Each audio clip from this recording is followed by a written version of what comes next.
Leitura do livro A Próxima Onda, Inteligência Artificial, a Próxima Onda e o Maior Dilema do Século XXI. Eu vou ler o capítulo 3, que trata do problema da contenção. Efeitos revanche. Alan Turing e Gordon Moore jamais poderiam ter previsto e muito menos contido o crescimento das redes sociais, dos memes, da Wikipedia ou dos ataques cibernéticos. Décadas após sua invenção, os arquitetos da bomba atômica estavam tão impotentes diante de uma guerra nuclear quanto Henry Ford diante de um acidente de carro. O desafio inevitável da tecnologia é que seus criadores rapidamente perdem controle sobre o caminho seguido por suas invenções quando elas são apresentadas ao mundo. A tecnologia existe em um sistema complexo e dinâmico, o mundo real, no qual consequências de segunda, terceira e enésima ordem reverberam de modo imprevisível. O que no papel parece impecável pode se comportar de maneira diferente quando está solta, especialmente em cópias e adaptações posteriores. O que as pessoas realmente farão com a sua invenção, por mais bem-intencionadas que sejam, nunca é garantido. Thomas Edison inventou o fonógrafo para que as pessoas pudessem registrar seus pensamentos para a posteridade e para ajudar os cegos. Ele ficou horrorizado quando a maioria das pessoas quis simplesmente ouvir música. Alfred Nobel queria que seus explosivos fossem usados somente na mineração e na construção de ferrovias. Tudo o que Gutenberg queria era ganhar dinheiro imprimindo bíblias, mas sua prensa foi a catalisadora da revolução científica e da reforma, tornando-se assim a maior ameaça à Igreja Católica desde seu estabelecimento. Os fabricantes de geladeira não queriam criar um buraco na camada de ozônio com os seus clorofluorocarbonetos, o CF6. Assim como os criadores da combustão interna e dos motores a jato não pensavam em derreter as calotas de gelo. Aliás, os primeiros entusiastas dos automóveis defenderam seus benefícios ambientais. Os motores livrariam as ruas de montanhas de esterco de cavalo, que espalhavam sujeira e doenças pelas áreas urbanas. Eles sequer concebiam o aquecimento global. Entender a tecnologia é, em parte, tentar entender suas consequências involuntárias, tentar prever não somente as repercussões positivas, mas também os efeitos revanches.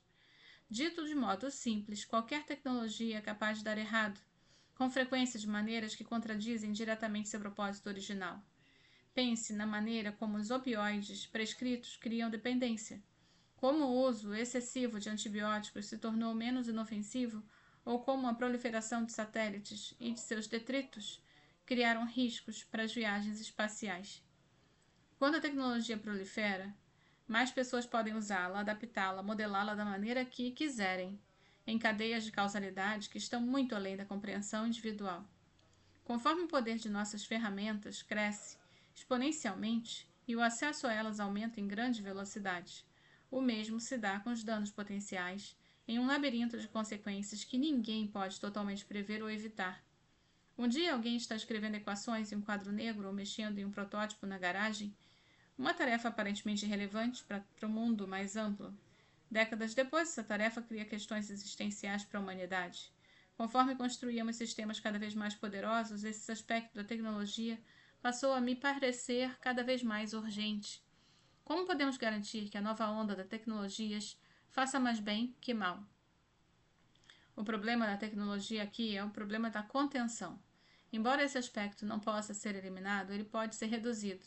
A contenção é a abrangente capacidade de controlar, limitar e, se necessário, interromper tecnologias em qualquer estágio do seu desenvolvimento ou emprego.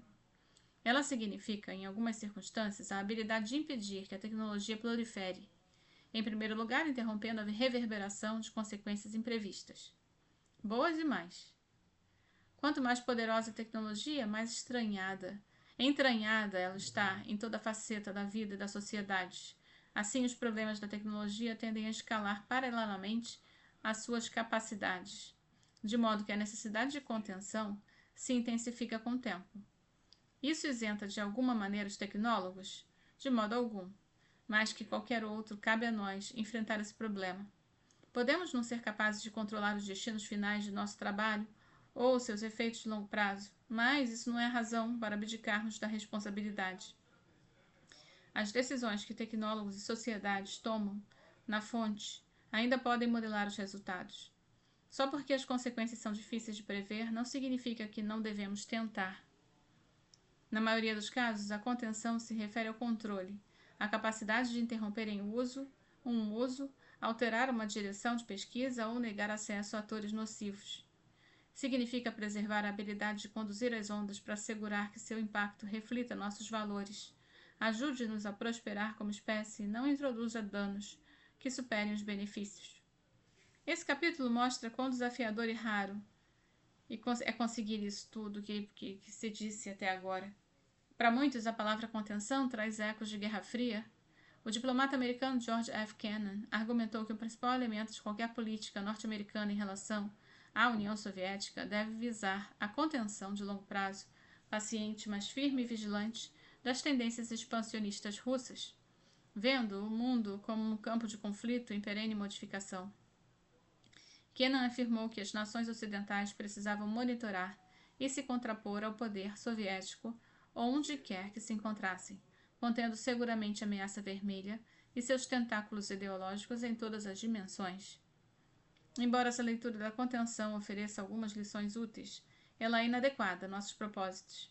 A tecnologia não é um adversário, mas uma propriedade básica da sociedade humana. Conter a tecnologia precisa ser um programa muito mais fundamental. Um equilíbrio de poder não entre atores rivais, mas entre os seres humanos e nossas ferramentas.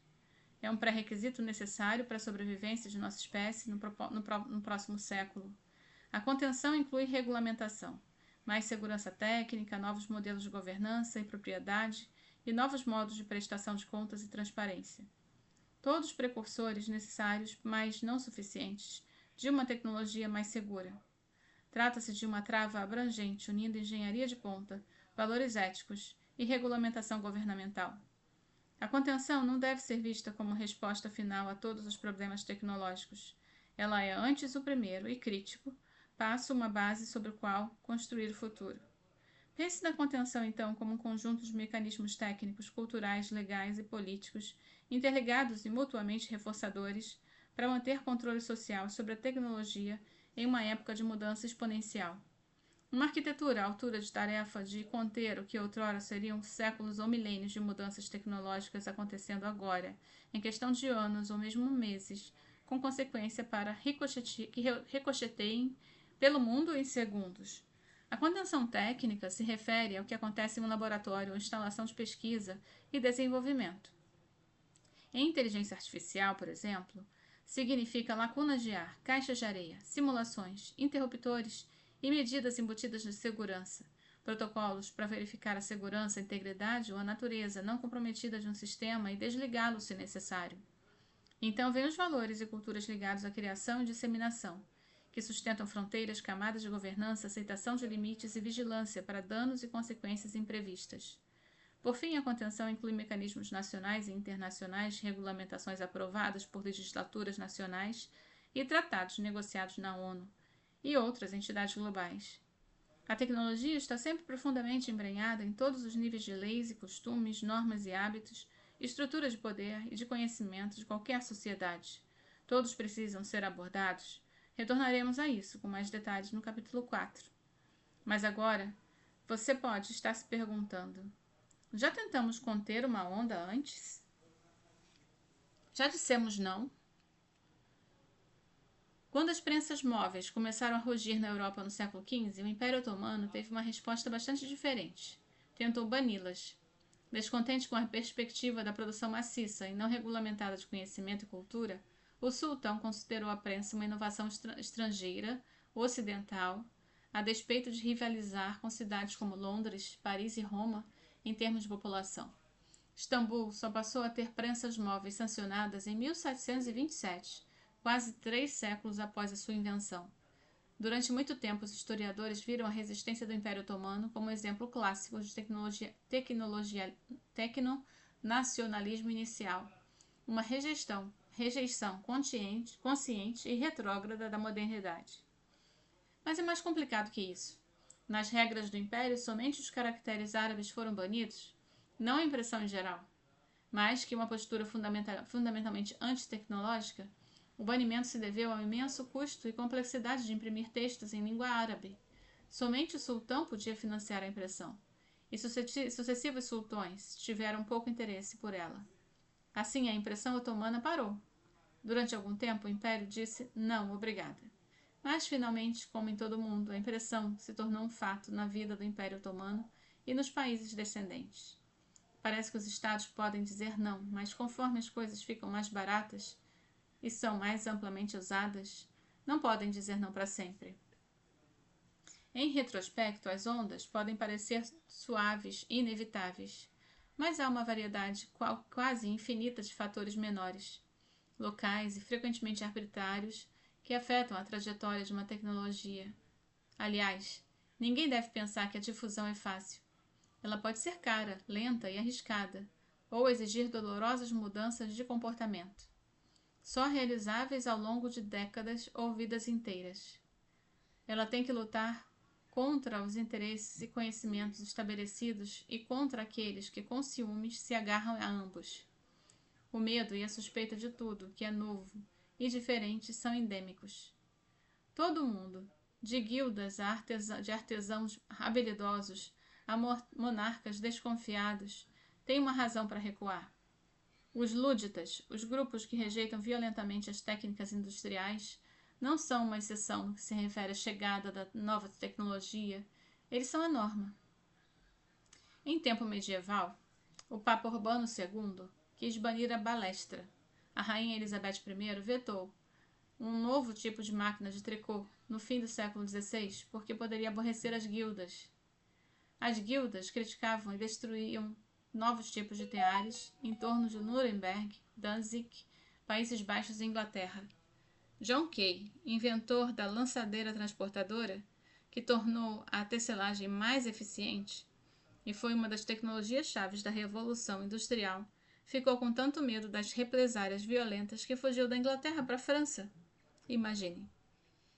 Ao longo da história, as pessoas tentaram resistir às novas tecnologias porque se sentiam ameaçadas e temiam que o ganha-pão e seu modo de vida fossem destruídos, lutando como achavam estar pelo futuro das suas famílias.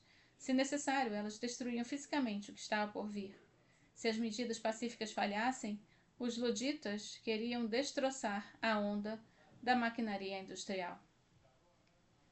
Durante o shogunato Tokugawa do século XVII, o Japão se fechou para o mundo e, por extensão, para as suas invenções bárbaras.